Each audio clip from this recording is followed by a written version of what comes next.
I'm here. I've got time.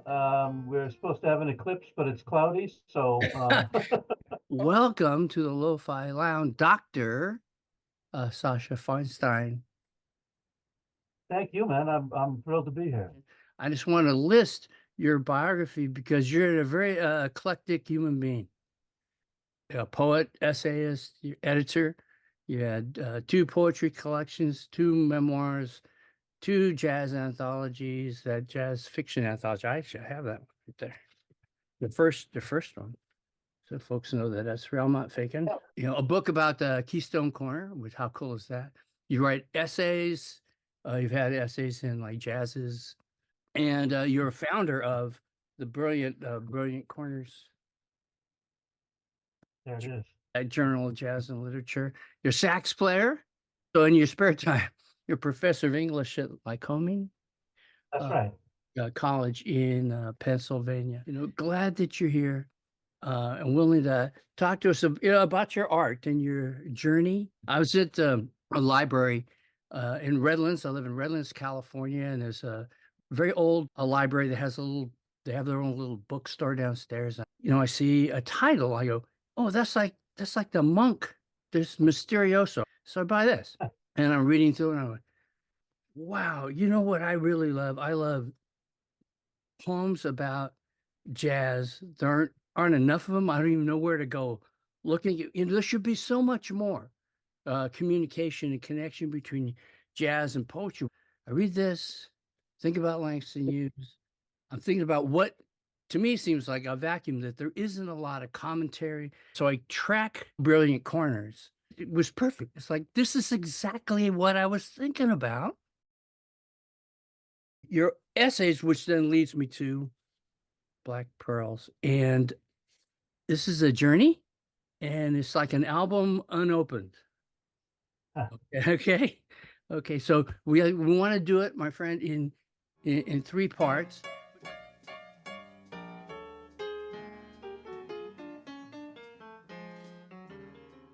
Oh, man. I mean, first of all, I'm so flattered that you have done all this research. I'm delighted that you love Brilliant Corners and jazz. Jazz really helped give me a life, and so it's been wonderful over the years to give back. I was fairly young. I was born in '63. I was 13 when I was introduced to jazz by my father and my godfather, and it clicked immediately. I understood in my bones that this was music that was more spiritual and healing and gorgeous and everything than anything I'd heard before. And I Right. was hooked. um, and in fact, I thought in high school I would be a jazz musician. And when I went to college, I realized a couple crucial things. One was that being a superstar in a high school doesn't mean you're going to be a professional, especially if you haven't had private training from the age of, whatever. And I had an English teacher who hipped me not just to Langston Hughes, but to Michael Harper, to all sorts of poets who were embracing this music because he recognized in me someone who had a chance to make writing as a career. And that's the poet Jerry Ramsey. And I owe him so much for helping solidify those connections. Is this as an eclectic artist and a teacher? Teachers have to be eclectic too. Um, you've taken so many different creative paths. Has jazz or literature been your most dominant theme? Did jazz drive you into poetry, or poetry essays deepen your path into jazz? I would say that in terms of real passionate pursuit, jazz had the edge on literature early on. And you also have to understand that I'm the child of two abstract expressionist painters. And so that art was, I mean, I lived in an art house. Art was everywhere. It was the centerpiece of all discussions. It was the ideal of living a life fully, being creative. And so it's not so much that I think I'm eclectic as I just was introduced to a whole lot of stuff very early on, you know, and I'm not someone who thinks that oh, poetry is jazz. When I hear that, I wince, or conversely, painting is, but whatever. No, there are different arts, there are different strengths, there are all sorts of things, but there are significant overlaps. And I think the music of poetry connects to the music of jazz. I think that the edges of a canvas correspond to line breaks and stanza breaks. I mean, I think there are definite crossovers in the arts, and I've just been very lucky that I was never raised to separate them. And so making those connections was not a big hurdle for me.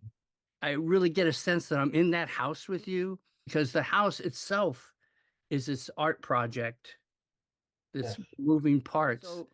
So what leads you to that first collection of poems? Like any writer, I write from locations of passion, right? Mhm. And so if I was not writing about jazz, that would be very strange. There are also plenty of poems in there about family. Mhm. I pride myself on being a family man. I'm not one of these artists who think that, art is my children, that type of thing. So I do write about passions, and jazz is hugely important to me. The other thing is that when I went to graduate school, I lucked out by studying with Yusef Komunyakaa, who I still think is as good a poet as we have in the world, and his love of jazz fueled mine as well, and his guidance as a teacher of poetry helped shape my poems in this first collection, and it's one that I hope holds up. It was published a long time ago now, Yeah. but I believe in it. It's still one of the greatest honors of my life that Hayden Carruth selected it for that first award in his name. And um, the again, the players who are invoked in this, I can't imagine my life without the music of Thelonious Monk. I can't imagine my life without Coltrane. Mhm. There's a lengthy sonnet series in here for a jazz drummer who's virtually unknown, but I loved him very much. There are lots of reasons that it coalesced in this collection. The title poem was actually three separate poems, and they were published separately. And it was Yusef who actually said that Monk was overwhelming the book, and that it would be smart to put them together as sections instead of individual pieces. I owe him that. I owe him so much. Yeah. So when you say, that you can't imagine your life, without jazz, I think yeah, you had good guidance about your collection because it could have been completely jazz, but the tones, it's like a sound of a horn. It carries through from poem to poem, even the subject has changed. It's what colors the book. Did you want to read something from Mysterioso? Please do.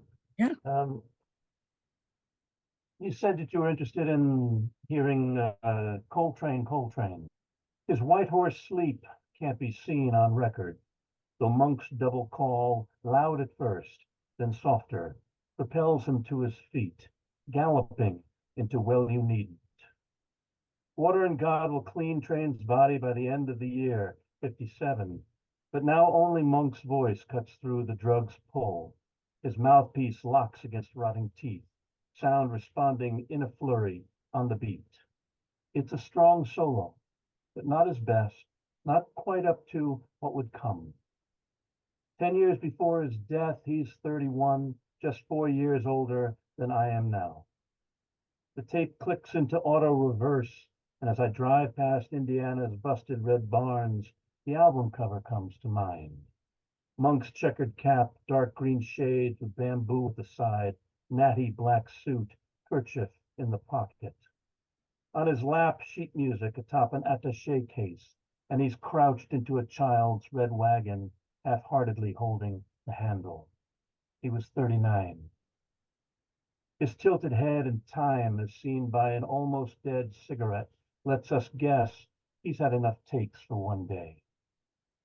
When my friend John turned the same age, 2 years before his body stopped holding the daily quart, bloating like someone drowned before he dried out for good, I gave him that record.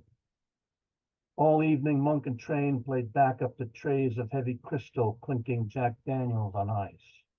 A nickel-dime poker game in the corner with less at stake, it seemed, than John's articulately slurred argument, fate versus free will.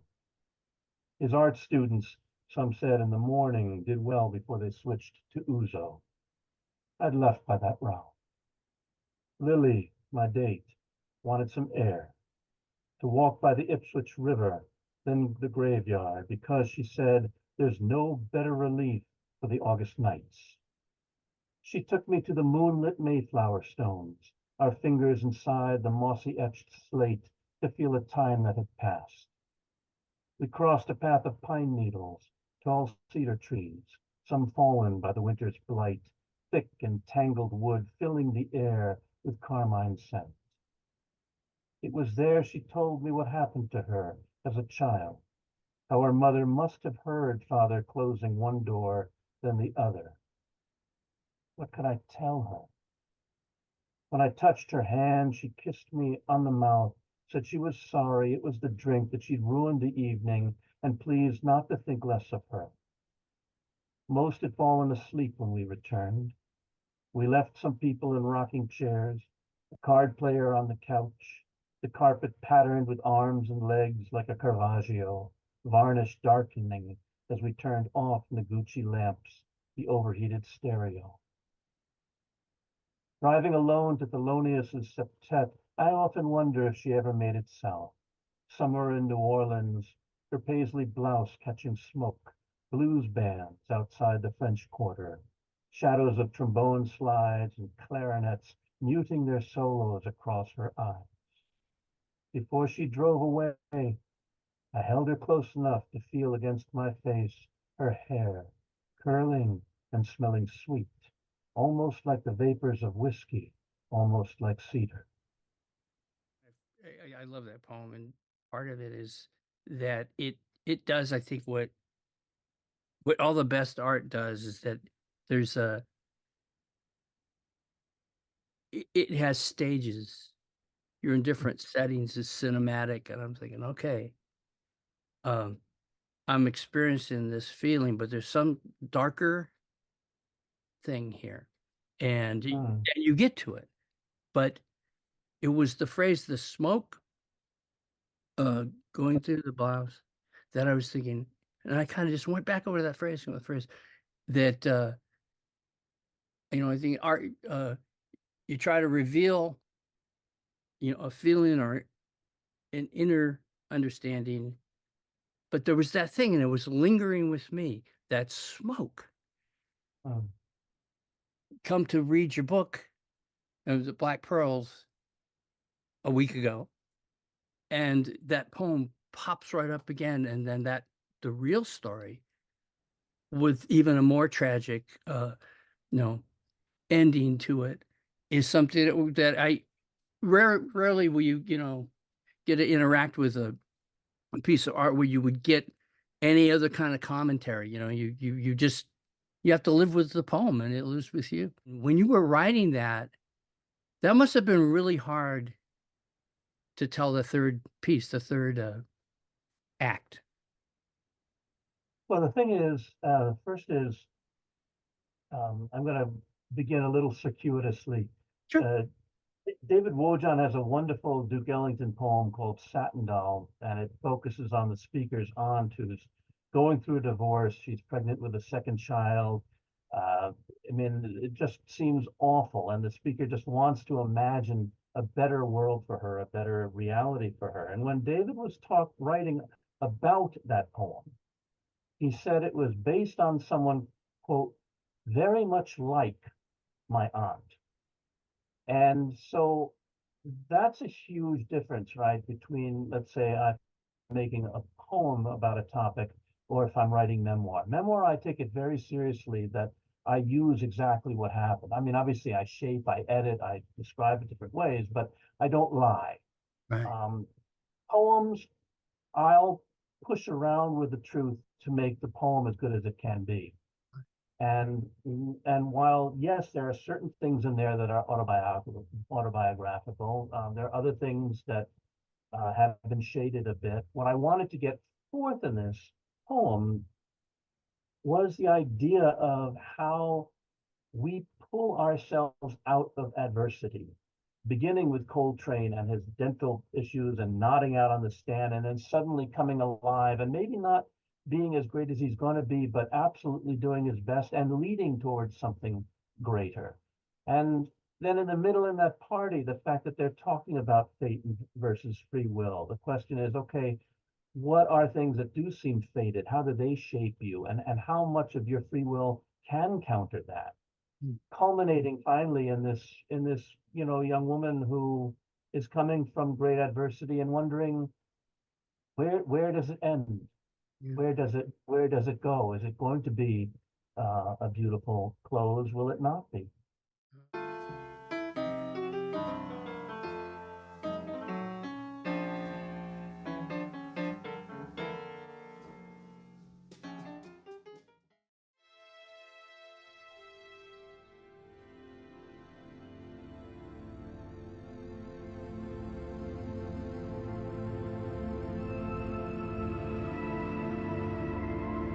I could shake things up, read a poem Yeah. from the other section.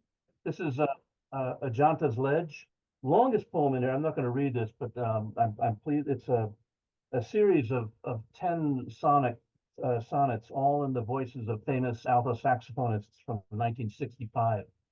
But I'm going to read a shorter one called Small's Paradise, 1929, and it begins with a quotation by Federico Garcia Lorca, who wrote, "The only things that the United States has given to the world are skyscrapers, jazz, and cocktails. That is all."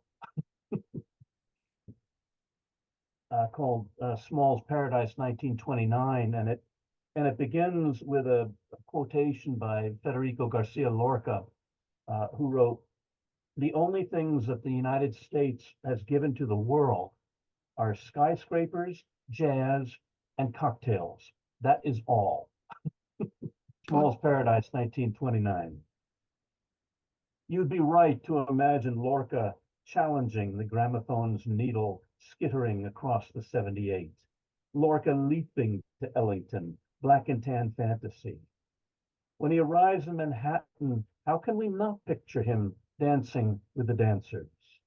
You'd be right to love his love of Spanish passion, now giving into Charlie Johnson's Paradise Band at Smalls, windowless and surreal on 2294 and a half 7th Ave, just a block in a basement away from the Cotton Club's majesty and glitz. Beneath the streets, the tables rock and rattle to George Stafford's snare, to Brock-like trumpet lines, Sydney to Paris battling Jabbo Smith, spotlit saxophones, wild man blues. It's easy, isn't it, to admire Federico at 31, slicked hair and tailored suit, shirt unbuttoned beneath his chin as he spins a black woman he'll later describe as an African exile. I protested to see so much flesh stolen from paradise. Oh, the immigrant's cultural compromise. But for now, what a joy to be at the center of this gorgeous, fluid world, El Mundo Ondulando. You'd be right to imagine all that, though you'd be exactly wrong. To be true to history, hypnotize his blazing spirit, lower his head, place his arms at his side, close his eyes, have him whisper El ritmo. Let him wander while he sits silently lost in the jazz club's landscape, where leopards purr and curl, where the moon broods in the wet bell of a trombone's metallic throat. That's very cool. You create this world, you bring him in there, you spin him back to his true self. This, where he's taking the world in a different way. And And it's another way, you talk about jazz as being so worldly, and I guess I wanted to read that because uh, it is a leveler. It is something that brings it unites human beings from so many different cultural realms. And I love that image of Mr. Passion himself, Lorca, going to the jazz club, and taking it in because he knows this is the real thing.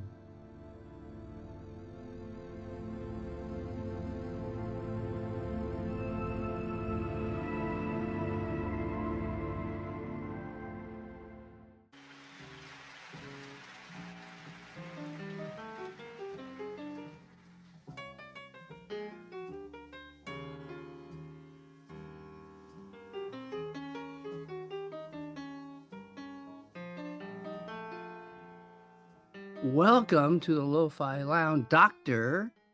Sascha Feinstein, a poet, essayist, editor. You had two poetry collections, two memoirs, two jazz anthologies, that jazz fiction anthology. I actually have that one right there. The first one. A book about the Keystone Corner, which how cool is that? You've had essays in like jazzes, and you're a founder of the Brilliant Corners There it is. Journal of Jazz and Literature. You're a sax player. So in your spare time, you're a professor of English at Lycoming That's uh, right. College in Pennsylvania. So this is a journey. So we want to do it, my friend, in three parts.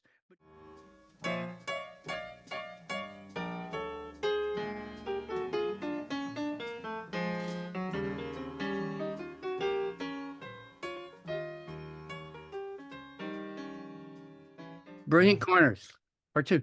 Okay. Brilliant Corners. It's essential. This is to folks the show. You really, really got to check it out because it's essential journal for, jazz and literature. It's a beautiful sharing out, giving stuff out to the world. And I wrote down, is this magazine your life's mission? What brought you here? Well, what brought me there was I started teaching here at Lycoming College in 1995, and they had a literary journal that, like most literary journals, went under. And they approached me and they said, "Would you like to resuscitate it?" And I said, "No," because the world didn't need another generic journal, and I wanted to have real heavyweights, frankly. And I knew that that the world did not have a journal of jazz-related literature exclusively.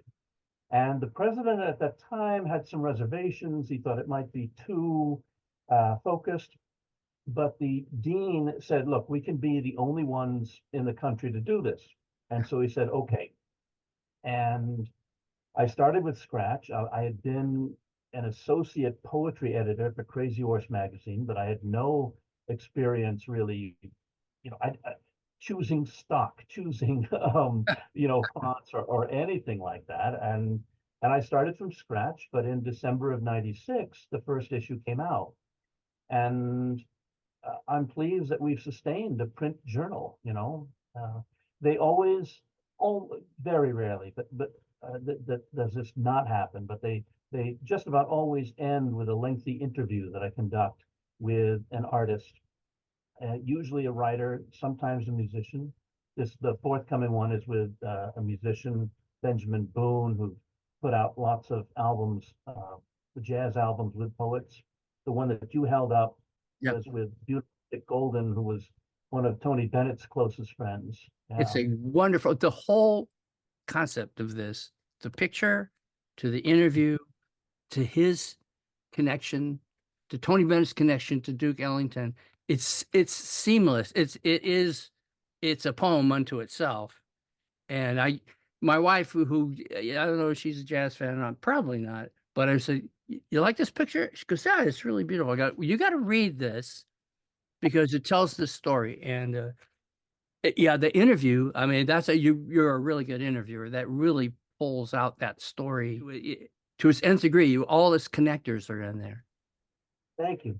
Well, I mean, like you, I know it's important to do your homework. Yeah. Uh, not everyone does that, right? Um, You know, but I do, as you must, pride myself on reading everything I can or listening to everything that I can, and you'll get to maybe 1/100th of that, but you're ready. Right, Um, right. some people you interview are a whole lot easier than others, and again, you know this very well, and uh, the first 10 years of interviews were collected in a volume called Ask Me Now. And I've got another collection of interviews coming out within the next year called I Want to Talk About You. And that one they're all from Billy Corners, but they're focused on 14 jazz scholars. Um, So Whitney Balliet and Stanley Crouch, and then biographers like LeRoy Pepper and Maxine Gordon and you know Linda Dahl and so on.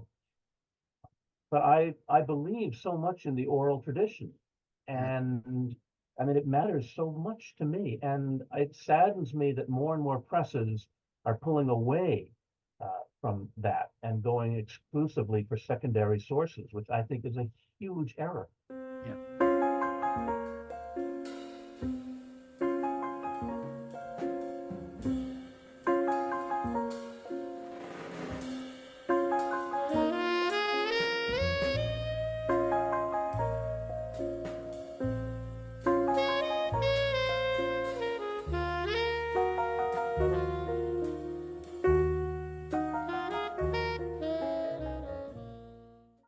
It truly is an oral tradition, and these folks, they're still with us. They're still available, for someone just to ask, to have that conversation, and then it's a wealth of information, and just even from the artwork, your choices for your covers.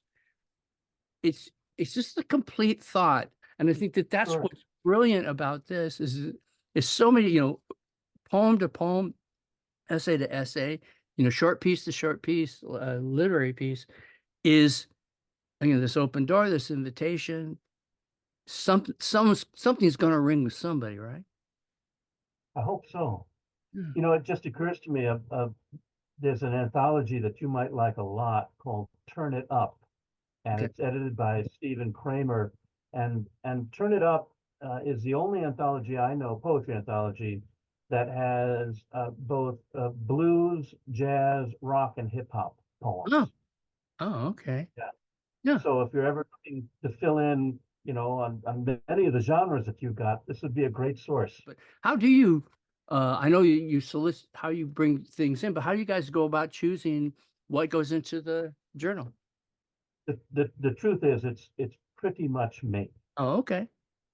I read every single submission that comes in. There's no first reader. I'm it. Okay. Uh, for prose pieces where I might want some more help, there's our associate editor David Wright. In addition to just being eagle-eyed, has very good thoughts, especially on the prose. Sometimes the members of the board will tell somebody else to say, okay, you should send this to Sascha, or word gets around. I find that word of mouth for Brilliant Corners works better than any ad I've ever launched. Yeah.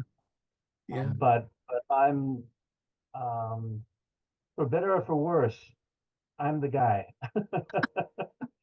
You never know. I mean, I just got submission from a fellow he's about 84 now. I've never met him. I've never heard of him. He hasn't published in ages. But he happened to mention in his cover letter that in the late 50s, he gave some readings, poetry and jazz readings at the same time with Ferlinghetti and Rex Roth. Wow. And I said, I would love an essay from you about what that was like. Yeah.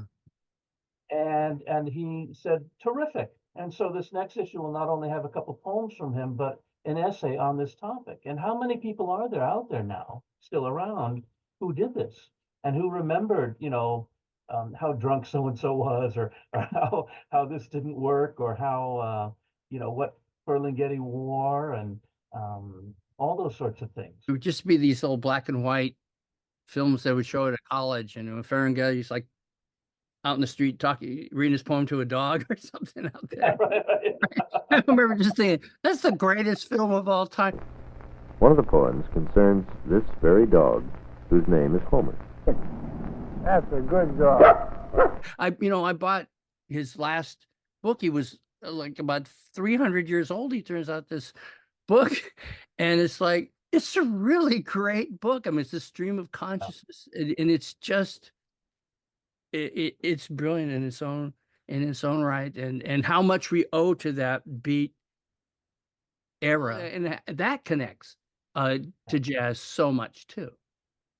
Yeah, I mean, what I love most about it is the shameless embrace of freedom and the joy, actually, of performance.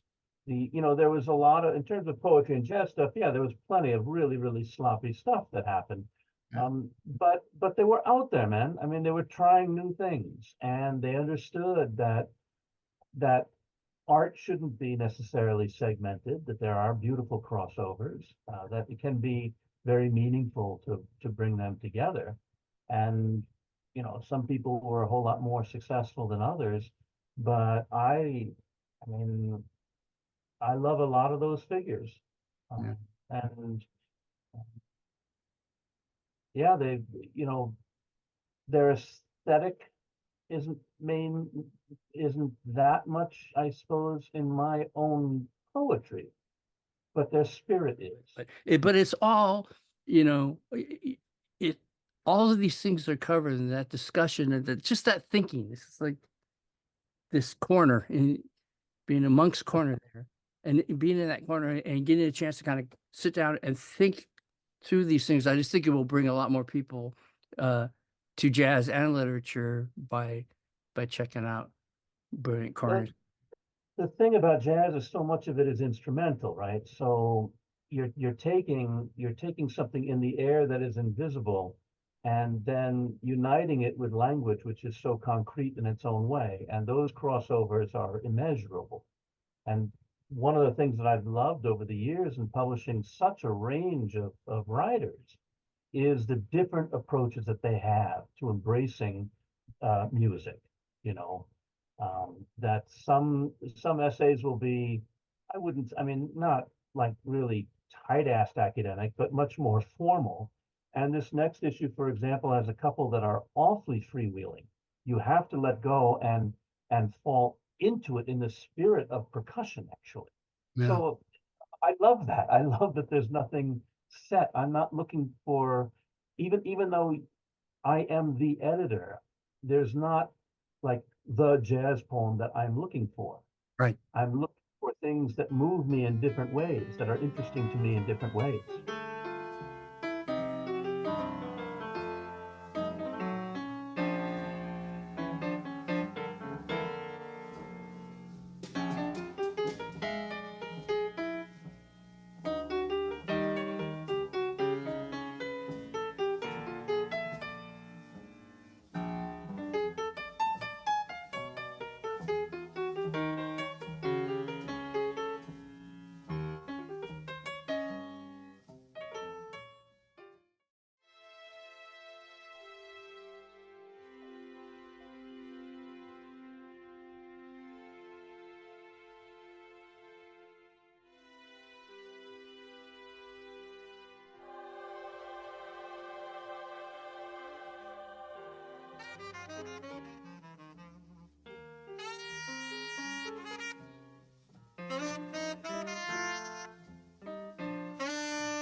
The freedom of art is probably what takes me to part 3.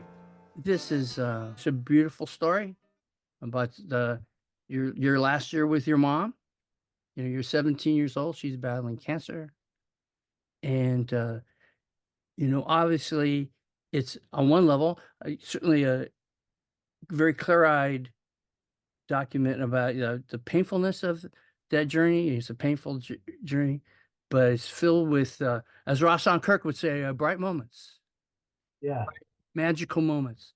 You know, insight into your mom's genius. You know, it's into your poetry, the power of music. All these things are in here.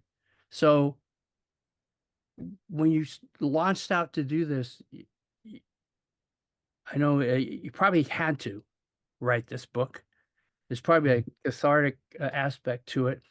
Beyond the catharsis, did it kind of free you up as a writer, as an artist to move forward? Yeah, I mean, there are many books that I've done that I've sought out right from the start, you know, whether it's a poetry collection or I wrote a critical book on the history of jazz poems. You know, those are projects that began with knowledge that, okay, this is going to be a book project. Black Pearls was not. The truth is that while I have magnificent respect for both of my parents, the one who did the parenting was my mother. Right. My father was sort of like, you know, Jupiter. He was huge and He's doing phenomenal, it. but He was all out over. there. So, Yeah. so you know, and as you can tell by that cover, I mean, she was gorgeous. She was vivacious. It's her painting that's on the cover of Mysterioso. It is, you know, there's just so much vitality. So when she was stricken with cancer and taken out so early, and no one could believe it. Right. No one could house this, and I certainly could not, and I shut down. And I shut down to such a degree that I forgot most of that year. It was an academic year. It was my uh, junior year in high school, and I just didn't really remember it. And it was about 20 years later. I was coming back from helping my father recover from illness, and there was a wild storm on the West Side Highway, and Phil Schaff talking about Charlie Parker on the radio, and it all coalesced, and I suddenly started getting images from that year. And when I arrived back home in Pennsylvania, I started taking notes. And what I realized, man, was, you know, if this was simply, you know, okay, I want to tell a very sad story about a teenager losing his mom. I was not interested in that. What interested me, Chris, was when I realized that that same year, which was and is the worst year of my life, I was also getting all the aesthetic information I needed to be an artist. Yeah. Both of those things are happening. And that duality, that sort of DNA thread of tragedy and brilliance, of destruction and creativity, when those chapters, I like to think of them as separate essays, actually connected Right. essays. But when they started coming forth with that duality entwined, then I knew I wanted to make that book. It kind of forced its will into you. Yes. You Yes. received these images and said, now it's time to go back, but not just the historical thing. For folks who, you know, you don't have to be, I think Gary says that, or Gary talks about that at the end, is that, you know, if you're a jazz person, you'll think the book was written just for you. It's not, that's not the point. This is, you know, mother-son story that's loaded with this creative vibrancy that you see that happening real early on, you know, to where she is also by necessity having to shut down, and then realizing that, I mean, the thing was very poignant to me was when she was saying, you know, there's so much I want to tell you. Yeah. And then you end up writing a book, all the things she probably meant to tell you, that weaves out for you, essay by essay, you know, like solo by solo, as it comes across. And there are these wonderful images like the butterfly, or you can, or even when you first found that the writer in yourself, you know, what you really were supposed to write about. That was very meaningful to me. I go, I know, I can feel what he's talking about, because I was at a concert yesterday at the Los Angeles Phil at the Disney Hall, a wonderful place. And the guy who's talking about the music in the front, he was really great. And he talked about this Elgar being a student of Ravel. And so he goes to France, and he Ravel told him, if you're here, and it took him a long time to even be accepted, but he goes, if you're here, if you try to be like me, not good. If you try to be like another artist, it's not good. Right. You're going to be yourself. That's good. No more powerful message to any artist. It says so succinctly, but I think that comes through in this book, is where you discover the writer in yourself too. I think you're right. I mean, it's a coming of age book in many ways. It's a celebration of art in many ways. It's, I hope, a way of looking at tragedy and figuring out ways to somehow turn that into something positive, without shielding yourself from the reality of grief and sorrow and disappointment and, yes, anger and all those sorts of things. Right. But, again, I mean, I grew up in this house of art. I don't remember any time when my mother wasn't making something. She Right. was a painter. She was a weaver. She was a textile designer. She worked in clay and photographs, had sessions for animated film for my friends, and made marionettes and so on. I mean, it was just on and on and on. And, when I think of what she accomplished in 47 years, it's actually kind of daunting, but we do what we can, I like to think that she'd be pleased with some of the stuff I've done. I know that she's very much a presence in my life every day, because I live with her work all around me. Right. There's the wonderful story about the book, that you went to go back to find. The book that the book that she wrote. That Yeah. she wrote for you, and with Yeah. your middle name in it, and which gives a little hint about your dad in there. It's like, I'm coming back to find the book. Oh yeah, I have it in a very important place. And what is it, like 10 years later, you get to find the manuscript for the book, which reminded me a little bit of the Hemingway thing, where you go ahead and write a poem, you always start writing about it from memory.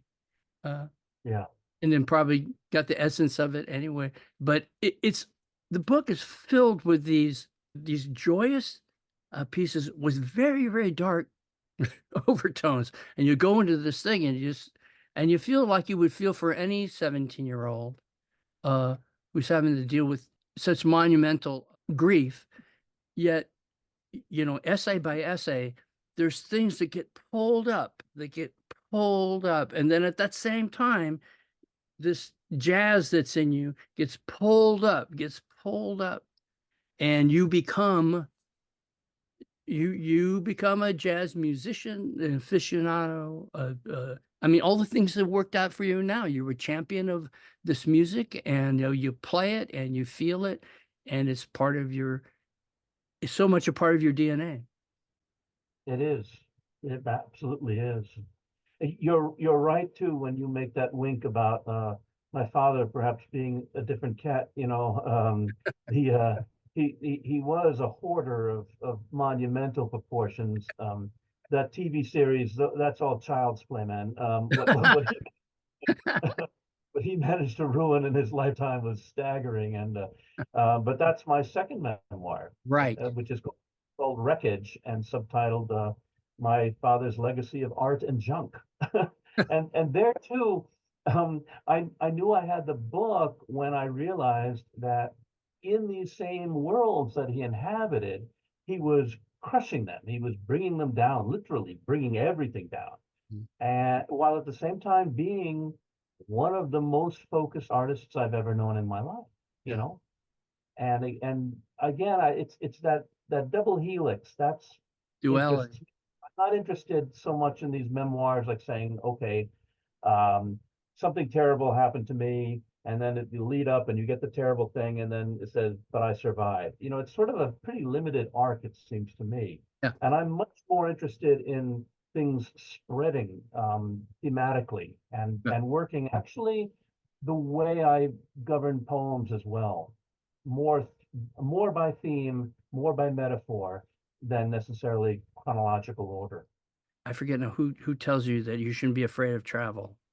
Is it Yeah, but it's the travel thing is something else. I'm not so much being afraid of it, but to embrace it. but that travel takes you through a lot of the other themes, things that you work on. You're in India, you're on the top of the castle playing these notes out, which is in some ways some of my favorite image of the whole book. When those notes are going out, it's like, okay, well, this is full circle. All the circumstances that bring you to that place and time and in that castle and that evening, and you go, I don't know if I should play this thing. Then, well, I guess I should. But you start playing these notes, and it's that freedom in that performance that is probably you. It's probably your true self. Chris, I can't imagine a more favorable and loving and succinct way of looking at that. It's everything that I would want a reader to get out of that ending. So thank you. Thank you. But it's beyond knowing more about you. It's just feeling more about you as an artist, and you as a teacher. I've never been able to imagine myself as anything but a teacher, just to be honest. It just that's also really a huge part of my identity, and it's very, very, very important to me. I mean, when people ask me what I do, my answer is I'm a teacher. I do feel, maybe this is a little self-righteous, but teaching is one of those professions where you're absolutely giving out to the world way, as much, if not way more than what you're getting back. And I just feel that if there were so many more professions like that, what a more generous and beautiful and loving world we would have. And quite apart from that, I mean, yeah, there are slogs, there are, faculty meetings I don't necessarily want to go to, or a kid writes something and I know it's sloppy and I get frustrated. There are moments, but boy, give me this any day, man.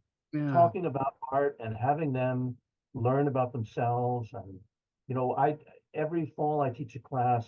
It's a first-year seminar called Memoir and Metaphor. And these freshmen come in and they write about their lives, but they have to incorporate metaphor as they write about important things. And so I'm teaching them their writing, but I'm also teaching them how to reach in a little deeper and how to turn things into art. And how can you not love that? Yeah. You're a lucky dude, Sascha. Yes, I am. Wait till you meet my wife. You'll have no idea how lucky I am. Really, just thank you, so much for sharing these, these three aspects. There are many more aspects of things you do, but I think it would give people at least a sampler of Thank you. of what you do and what you care about. It's a beautiful thing to do with this. It's a beautiful, beautiful thing, and I'm honored and to be part of it. And this was nothing short of a delight. Thank you.